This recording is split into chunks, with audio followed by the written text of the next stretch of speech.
പണം ഉപയോഗിച്ച് പർച്ചേസ് ചെയ്യുക, പർച്ചേസിംഗ് വോട്ട് എന്നുള്ള രീതിയിലേക്ക് അതിനെ മാറ്റി. തദ്ദേശ തിരഞ്ഞെടുപ്പ് പോരാട്ടത്തിൽ വലിയ പ്രതീക്ഷയോട് കൂടെ തന്നെയാണ് മഞ്ചേരിയിലെ ഇടതുപക്ഷം ഈ ഒരു തെരഞ്ഞെടുപ്പിനെ നേരിട്ടിട്ടുള്ളത്.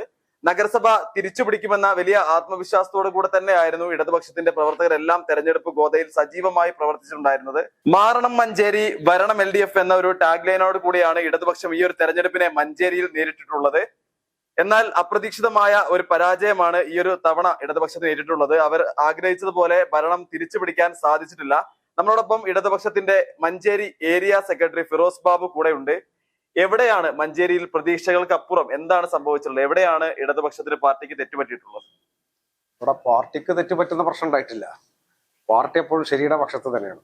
പക്ഷെ തെറ്റുപറ്റിയത്, തെറ്റായ രീതിയിൽ തെരഞ്ഞെടുപ്പിനെ നടത്തിയിട്ടുള്ളത് വലതുപക്ഷമാണ്. വലതുപക്ഷത്തിന്റെ സാമ്പത്തികമായ ഇടപെടൽ ഈ തെരഞ്ഞെടുപ്പിനെ അട്ടിമറിക്കാനുള്ള ഒരു സാഹചര്യം ഒരുക്കിയിട്ടുണ്ട്. തെരഞ്ഞെടുപ്പ് ജനങ്ങൾ, മഞ്ചേരിയിലെ പൊതുസമൂഹം ആകെ, മലപ്പുറം ജില്ലയിൽ നിന്ന് മഞ്ചേരിയുമായി ബന്ധപ്പെടുന്ന മുഴുവൻ ആളുകളും ഈ മഞ്ചേരി നഗരസഭ UDF നിന്ന് മാറണം എന്ന് ഉറപ്പുവരുത്തിയതാണ്. എന്നാൽ അത് തിരിച്ചറിഞ്ഞിട്ടുള്ള UDF ഈ ജനാധിപത്യ പോരാട്ടത്തെ പണാധിപത്യം കൊണ്ട് മറിച്ചിടുന്ന സാഹചര്യമാണ് ഉണ്ടായിട്ടുള്ളത്. എന്നാൽ UDFന്റെ ആ പണത്തിന്റെ മുമ്പിൽ അവരോട് പണത്തിന്റെ ഒപ്പം മത്സരിക്കാൻ എന്തായാലും LDFന് സാധ്യമല്ല. LDF അതിന് തയ്യാറുമല്ല. കറകളഞ്ഞ ജനാധിപത്യ രീതിയിലേക്കുള്ള തെരഞ്ഞെടുപ്പ് പ്രവർത്തനമാണ് LDF നേതൃത്വം കൊടുത്തത്. അതിന് തെരഞ്ഞെടുപ്പിന്റെ ഒരുക്കം മുതൽ അവസാനം വരെ ആ തരത്തിൽ LDF നല്ല ആത്മവിശ്വാസത്തോടു കൂടിയിട്ട് തന്നെയാണ് തെരഞ്ഞെടുപ്പ് പ്രവർത്തനം നടത്തിയിട്ടുള്ളത്. തെരഞ്ഞെടുപ്പ് പ്രവർത്തനത്തെ നിരീക്ഷിക്കുന്ന ഏതൊരാൾക്കും കാണാൻ കഴിയുന്നത്, തെരഞ്ഞെടുപ്പിന്റെ ഒരു ഘട്ടത്തിലും UDF മുന്നിൽ വന്നിട്ടില്ല. അവസാന 2 ദിവസമാകുമ്പോൾ കോടിക്കണക്കിന് രൂപയാണ് ഓരോ വാർഡിനകത്തും അവർ ചെലവഴിച്ചത്. ഒരു ഭാഗത്ത് പണം ഉപയോഗിച്ചുകൊണ്ട് വോട്ട് വാങ്ങുക, മനുഷ്യന്റെ ജനാധിപത്യ ബോധത്തെ പണം ഉപയോഗിച്ച് പർച്ചേസ് ചെയ്യുക, പർച്ചേസിംഗ് വോട്ട് എന്നുള്ള രീതിയിലേക്ക് അതിനെ മാറ്റി. അതേപോലെ തന്നെ മഞ്ചേരിയിലെ BJPയുമായി UDF ഉണ്ടാക്കിയിട്ടുള്ള സഖ്യം, മുൻപ് UDF BJPയുമായി ഉണ്ടാക്കിയ സഖ്യത്തിന്റെ അനന്തരഫലമായിരുന്നു മേലാക്കം വാർഡിനകത്ത് BJP ജയിക്കാൻ ഇടയായ സാഹചര്യം ഉണ്ടായത്. സമാനമായ സാഹചര്യം ഈ പ്രാവശ്യവും ഉണ്ടായി. കഴിഞ്ഞ തവണ UDFന് 500-ലധികം വോട്ട് ലഭ്യമായ ആ വാർഡിനകത്ത് ഇപ്പോൾ ലഭ്യമായത് കേവലം 200 ചില്ലാനും വോട്ട് മാത്രമാണ്. അഥവാ UDFന്റെ വോട്ട് ഹോൾസെയിലായിട്ട് BJPക്ക് നൽകുകയും മൂന്നാം സ്ഥാനത്തുണ്ടായിരുന്ന BJPയെ അവിടെ വിജയിപ്പിച്ചെടുക്കാനും UDFന് സാധിച്ചു. BJPക്ക് അല്ല സാധിച്ചത്, UDFന് BJPയെ തെരഞ്ഞെടുക്കാൻ സാധിച്ചു. അതേസമയം തന്നെ അതിന്റെ പ്രത്യുപകാരം എന്നുള്ള രീതിയിൽ മറ്റു പല വാർഡുകളിലും, അമ്പലപ്പടി വാർഡിൽ, ഇപ്പോഴത്തെ നിലവിലുണ്ടായിരുന്ന വൈസ് ചെയർമാൻ മത്സരിച്ചിരുന്ന അമ്പലപ്പടി വാർഡിനകത്ത്, മഞ്ചേരിയിലെ ഒരു മതേതരത്വത്തിന്റെ കോട്ടയായിട്ട് അറിയപ്പെട്ടിരുന്ന നമ്മുടെ അരികിലായ വാർഡിനകത്ത്, അങ്ങനെ തുടങ്ങി ചില വാർഡുകളിൽ, കരുവമ്പ്രം വാർഡിനകത്ത്, നറുകര വാർഡിനകത്ത് ഒക്കെ കോൺഗ്രസിനെ തിരിച്ചും സഹായിക്കുന്ന സാഹചര്യമാണ് ഉണ്ടായിട്ടുള്ളത്. ഈ BJPയുമായിട്ടുള്ള അവിഹിത സഖ്യവും പണം കൊടുത്ത് വോട്ട് പർച്ചേസ് നടത്തിയതിന്റെ അനന്തരഫലമായും ഇന്ന് മഞ്ചേരി നഗരസഭ UDFന്റെ കൈകളിലേക്ക് വന്നിരിക്കുകയാണ്. ഇതൊരു ജനാധിപത്യ വിജയമായിട്ട് ഞങ്ങൾ കാണുന്നില്ല. ഇതൊരു പണാധിപത്യത്തിന്റെ, ഒരു പർച്ചേസിങ്ങിന്റെ, വർഗീയ രാഷ്ട്രീയ പാർട്ടികളുമായിട്ടുള്ള സഖ്യത്തിന്റെ ഒരു വിജയമായിട്ട് ഇതിന് വിലയിരുത്താൻ കഴിയും. മുൻ ഭരണസമിതിയുടെ കാലത്ത് ഭരണകക്ഷിയുടെ കൗൺസിലേഴ്സിനെ മാത്രം പരിഗണിക്കുന്ന ഒരു രാഷ്ട്രീയ വിവേചനം മഞ്ചേരി നിലനിന്നിരുന്നു. തീർച്ചയായിട്ടും മഞ്ചേരിക്കകത്ത് കഴിഞ്ഞ കാലഘട്ടങ്ങളിലൊക്കെ UDF ഭരണം നടത്തുമ്പോൾ നല്ല വിവേചനമാണ് ഉണ്ടായിട്ടുള്ളത്. രാഷ്ട്രീയപരമായിട്ടുള്ള നല്ല വിവേചനം. അത് ഇടതുപക്ഷം പ്രതിദാനം ചെയ്യുന്ന വാർഡുകൾക്കകത്ത് അവിടുത്തെ വികസനത്തിനെ അത് ബാധിക്കുകയും ചെയ്തിട്ടുണ്ട്. 10 ലക്ഷം രൂപ, ഏറ്റവും ചുരുങ്ങിയത് 10 ലക്ഷം രൂപ UDFന്റെ വാർഡിലേക്ക് കൊടുക്കുന്ന സമയത്ത് 3 ലക്ഷം മാത്രമാണ് പ്രതിപക്ഷം ഇരിക്കുന്ന, അല്ലെങ്കിൽ ഇടതുപക്ഷ മുന്നണിയിൽ നിന്നും വിജയിച്ച കൗൺസിലർമാർ പ്രതിനിധീകരിക്കുന്ന വാർഡുകളിലേക്ക് കൊടുത്തു. ഇത് മഞ്ചേരിക്കകത്ത് ഒരു അസന്തുലിതാവസ്ഥ ഉണ്ടാക്കിയിട്ടുണ്ട്. അത് ജനകീയ ആസൂത്രണത്തിന്റെ ഉദ്ദേശ ലക്ഷ്യങ്ങളെ തന്നെ തകിടം മറിക്കുന്നതാണ്. മറ്റൊന്ന്, കഴിഞ്ഞ 22 വർഷമായിട്ട് മഞ്ചേരിക്കകത്ത് ഒന്നും തന്നെ നടന്നിട്ടില്ല. ഇവിടെ ആകെ ഇടതുപക്ഷം ഭരണം നടത്തിയത് 7.5-8 വർഷമാണ്. ആ 8.5 വർഷം അല്ലെങ്കിൽ 8 വർഷം 7.5 വർഷം നടത്തിയ ഭരണത്തിൽ ഉണ്ടായിട്ടുള്ള നേട്ടങ്ങൾ മാത്രമേ ഇന്ന് മഞ്ചേരിക്കുള്ളൂ. അതിനപ്പുറത്തേക്ക് മഞ്ചേരിക്കില്ല. അതോ അത് മഞ്ചേരിക്കാർക്ക് വീണ്ടും വലതുപക്ഷം വന്നു എന്നുള്ളത് മഞ്ചേരിക്കാർക്ക്, പുതിയ വരുന്ന തലമുറക്ക് ഏറ്റവും വലിയ തിരിച്ചടിയാണ്. അവരുടെ വികസന സ്വപ്നങ്ങളെ, അവരുടെ നാടിന്റെ സ്വപ്നങ്ങളെ ചിറകരി അരിയുന്ന രീതിയിലേക്കുള്ള വിജയമാണ് ഇത് നടത്തിയിട്ടുള്ളത്. ഈ ഒരു തെരഞ്ഞെടുപ്പിലെ പൊതുവായിട്ടുള്ള യുഡിഎഫിന്റെ ഒരു ട്രെൻഡ്, യുഡിഎഫിന്റെ ഒരു തരംഗം നിലവിലുള്ള സർക്കാരിന്റെ ഭരണത്തിലെ ഒരു വിലയിരുത്തലാണ്. സർക്കാർ ഭരണത്തിനുള്ള വിലയിരുത്തൽ എന്തിനാണ്? പെൻഷൻ 2000 രൂപ ആക്കി കൊടുത്തു എന്നുള്ളത് സർക്കാരിനെതിരെയുള്ള വിരുദ്ധ തരംഗമാണ്. 5.5 ലക്ഷം വരുന്ന കുടുംബങ്ങൾക്ക് വീട് വെച്ച് കൊടുത്തു എന്നുള്ളത് സർക്കാരിനെതിരെയുള്ള വിരുദ്ധ തരംഗമാണ്. 35 വയസ്സിനും 60 വയസ്സിനും ഇടയിലുള്ള സ്ത്രീകൾക്ക് സ്ത്രീ സുരക്ഷാ പദ്ധതി ഏർപ്പെടുത്തി എന്നുള്ളത് സർക്കാർ വിരുദ്ധ തരംഗമാണ്. റേഷൻ കടയിൽ മട്ടരി അടക്കം വിതരണം ചെയ്യുന്ന ഈ സർക്കാർ ഉള്ളപ്പോൾ അത് വിതരണം ചെയ്യുന്നത് സർക്കാർ വിരുദ്ധ തരംഗമാണ്. ഏറ്റവും നല്ല സ്കൂളുകൾ നടപ്പിലാക്കിയ, ഏറ്റവും നല്ല വിദ്യാഭ്യാസം നടപ്പിലാക്കിയത് സർക്കാരിനെതിരെയുള്ള വിരുദ്ധ തരംഗമാണ്. ഏറ്റവും നല്ല ആരോഗ്യ സംരക്ഷണം കിട്ടുന്ന ഈ കേരളം, അത് മഞ്ചേരിയിലെ മെഡിക്കൽ കോളേജ് ആണെങ്കിലും പ്രാഥമിക ആരോഗ്യ കേന്ദ്രങ്ങളാണെങ്കിലും ഏറ്റവും നല്ല ചികിത്സ ലഭ്യമാക്കിയത് ഈ സർക്കാരിനെതിരെയുള്ള വിലയിരുത്തലാണ്. ഗെയിൽ പൈപ്പ് ലൈനിന്റെ ഔട്ട്ലെറ്റ് ഇവിടെ മഞ്ചേരിയിൽ തുടങ്ങി. ആ ഗെയിൽ പൈപ്പ് ലൈനിലൂടെ വീടുകളിലേക്ക് കുഴലിലൂടെ പൈപ്പിലൂടെ ഗ്യാസ് എത്തിക്കുന്നത്, കുക്കിംഗ് ഗ്യാസ് എത്തിക്കുന്നത് സർക്കാർ വിരുദ്ധ തരംഗമാണ്. ഏറ്റവും നല്ല റോഡ് സംജാതമാക്കിയ ഈ NH ഹൈവേ അടക്കം യാഥാർത്ഥ്യമാക്കിയത് സർക്കാർ വിരുദ്ധ തരംഗമാണ്. അതിനു പുറമെ തീരദേശ ഹൈവേയും മലയോര ഹൈവേയും ഒട്ടനവധി പദ്ധതികൾ നടപ്പിലാക്കിയത് സർക്കാർ വിരുദ്ധ തരംഗമാണ്. വിഴിഞ്ഞം തുറമുഖം, ആ വിഴിഞ്ഞം തുറമുഖത്ത് തന്നെ കടലിനടിയിലൂടെ ട്രെയിൻ പാത നിർമ്മിച്ചുകൊണ്ട് കപ്പലിലെ ചരക്ക് കടലിനടിയിലൂടെ ട്രെയിനിലേക്ക് വെച്ച് മറ്റൊരു ഇടത്തിലേക്ക് കൊണ്ടുപോകുന്നത് സർക്കാർ വിരുദ്ധ തരംഗമാണ്.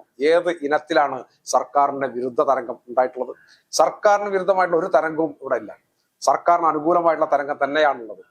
എന്നാൽ സർക്കാരിന്റെ ഈ വികസന നേട്ടങ്ങളെ സമ്പത്ത് ഉപയോഗപ്പെടുത്തിക്കൊണ്ട്, പണം ഉപയോഗപ്പെടുത്തിക്കൊണ്ട് അത് ജനാധിപത്യത്തെ അട്ടിമറിക്കുന്ന സാഹചര്യമുണ്ട്. ഇനി എന്താ ഇവിടെ മഞ്ചേരിയിൽ നടക്കാൻ പോകുന്നത്? മഞ്ചേരിയിൽ മാത്രമല്ല, സമീപത്തെ പഞ്ചായത്തുകളിലടക്കം ഞങ്ങൾ പരിശോധിച്ചപ്പോൾ കാണാൻ കഴിയുന്നത് അതാണ്.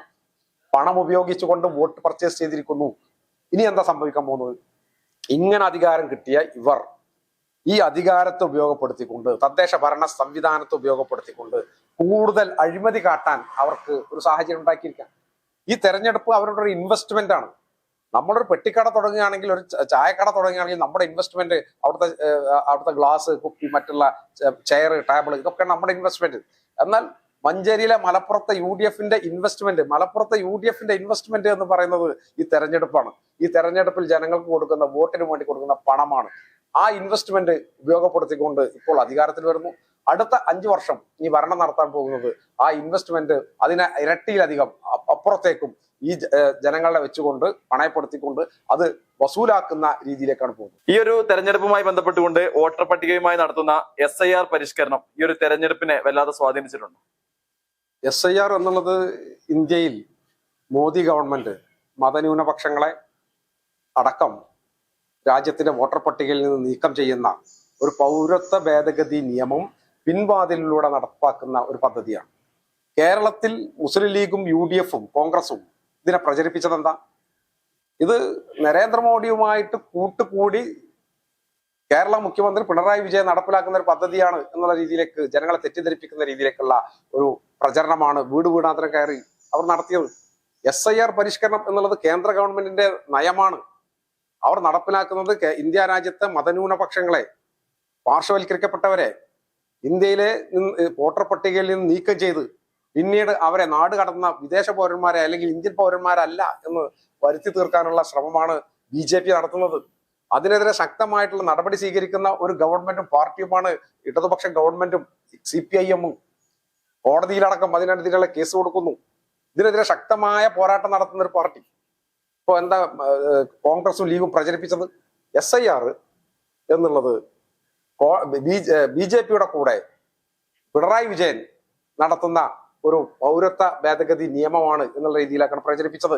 ഈ ഒരു തെരഞ്ഞെടുപ്പിൽ പ്രധാനമായും UDFന്റെ ഒരു പ്രചരണ ആയുധം എന്ന് പറയുന്നത് പോറ്റിയെ എന്ന് പറയുന്ന ഒരു പാട്ടായിരുന്നു. അതാണ് തരംഗമായി കൊണ്ടിരുന്ന ഒരു പാട്ട്. ആ പാട്ടാണ് പ്രധാനമായും ഈ ഒരു തെരഞ്ഞെടുപ്പിനെ അവർ ആ പാട്ടിലൂടെയാണ് നേരിട്ടിട്ടുള്ളത്. ഈ ഒരു തെരഞ്ഞെടുപ്പിൽ മതം ഒരു ഘടകമായി മാറിയിട്ടുണ്ടോ? UDF പല ഭാഗങ്ങളിലും മതത്തെ വോട്ടിനായിട്ട് ഉപയോഗപ്പെടുത്തിയിട്ടുണ്ട്. അത് നല്ല രീതിയിൽ അവർ പ്രചരിപ്പിച്ചിട്ടുണ്ട്.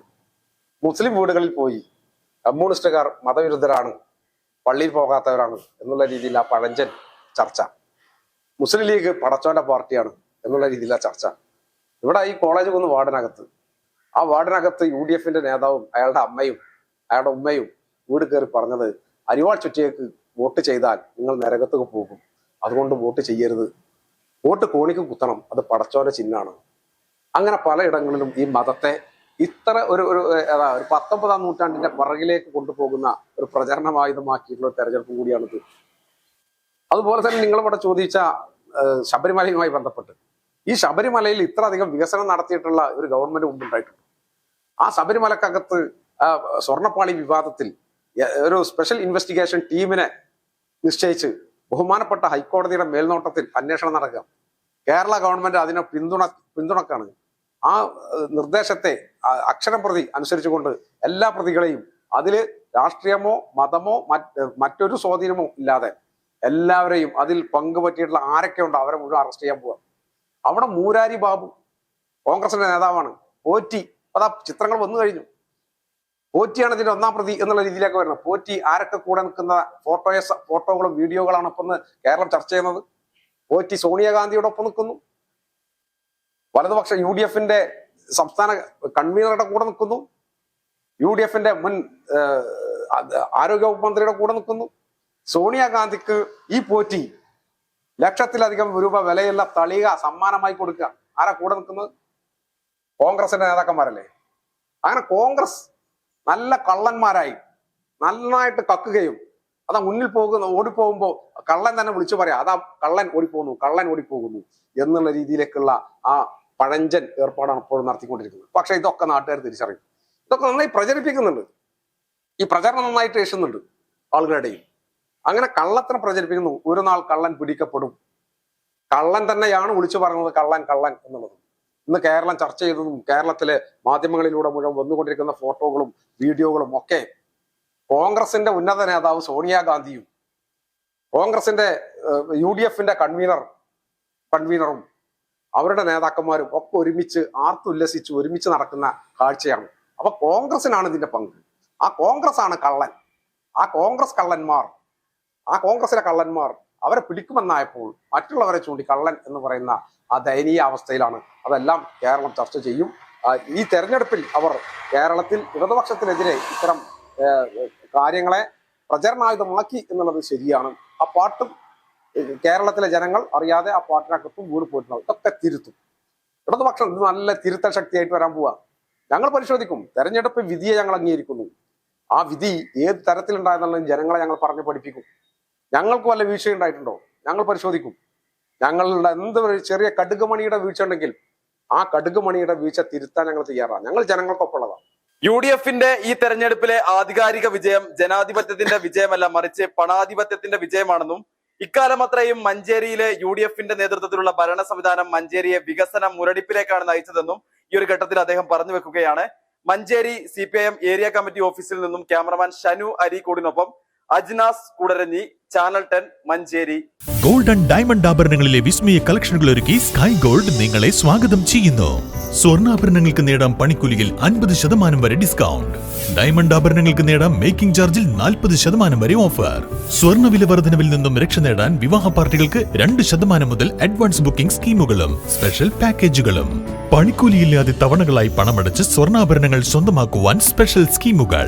എക്സ്ചേഞ്ച് ഓഫറിലൂടെ പഴയ സ്വർണ്ണാഭരണങ്ങൾ മാറ്റിയെടുക്കുമ്പോൾ 0% ഡിഡക്ഷനിൽ പുതിയ ആഭരണങ്ങളാക്കി മാറ്റിയെടുക്കാം. Visit today. Sky gold, elegance of beauty, Perinthalmanna, Ponnani, Nilambur.